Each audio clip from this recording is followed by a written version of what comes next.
Beaucoup de personnes font naufrage dans leur vie chrétienne ou arrivent à un moment d'immobilisme où ne peuvent plus avancer, sont complètement plantées, bloquées parce que justement, elles n'ont pas bien commencé. Je vais vous dire une chose qui va peut-être vous choquer. On devient chrétien par la nouvelle naissance. Beaucoup sont mal nés. Pourquoi? Parce que quelque chose a manqué dans leur foi. Comme les gens de Samarie à qui Paul est venu prêcher. Et leur pose la question, avez-vous reçu le Saint-Esprit lorsque vous avez cru? Et regardez la réponse. Il dit quoi? Nous n'avons même pas entendu dire qu'il y a un Saint-Esprit pour dire qu'on va le recevoir. Pourtant, ils ont fait quoi? Ils ont cru.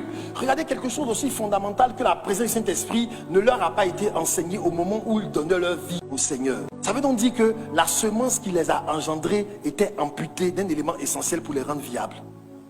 Donc quelques-uns sont engendrés par une semence amputée, d'autres sont engendrés par une semence corrompue. Or nous sommes le fruit de la semence qui nous a engendrés.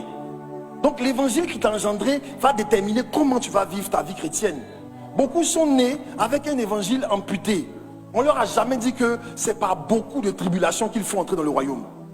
On leur a jamais dit ce que le royaume va leur coûter. Parce que ce que le Seigneur présente ici, c'est que le royaume consiste en deux choses: bâtir et faire la guerre. Et dans toutes ces deux entreprises-là, la première chose que l'on se pose comme question, c'est: qu'est-ce que vous êtes prêt à dépenser? En d'autres termes, c'est pas ce que ça va vous rapporter, mais ce que ça va vous coûter. Est-ce que tu es rentré dans le royaume avec la première réflexion, qu'est-ce que ça me rapporte? Et que la question t'a pas été adressée en termes, qu'est-ce que ça te coûte? Le royaume te coûte. Ils n'ont pas entendu qu'il y a un Saint-Esprit. C'est comme certains n'ont jamais entendu que la pureté était une exigence. Il y a des gens qui peuvent faire 365 jours d'année aller à l'église, 52 dimanches, et ne jamais entendre un message de repentance. Ne jamais entendre un appel à la repentance. Tous les jours, ils sont assis là. Et Dieu va les bénir. Et ce Dieu d'or qu'ils ont fabriqué à coup d'offrandes et de sacrifices, offrandes sacrificielles, ne fait que les bénir. Il ne les avertit jamais. Il ne les met jamais en garde. Mais il ne fait que les bénir. Il ne fait que leur faire des promesses. Et ils s'engrassent. Ils quittent la boîte de nuit et ils transitent directement à l'église. Et ils sont assis. Et rien ne trouble leur conscience. Ils sont adultères, impudiques, masturbateurs, impurs.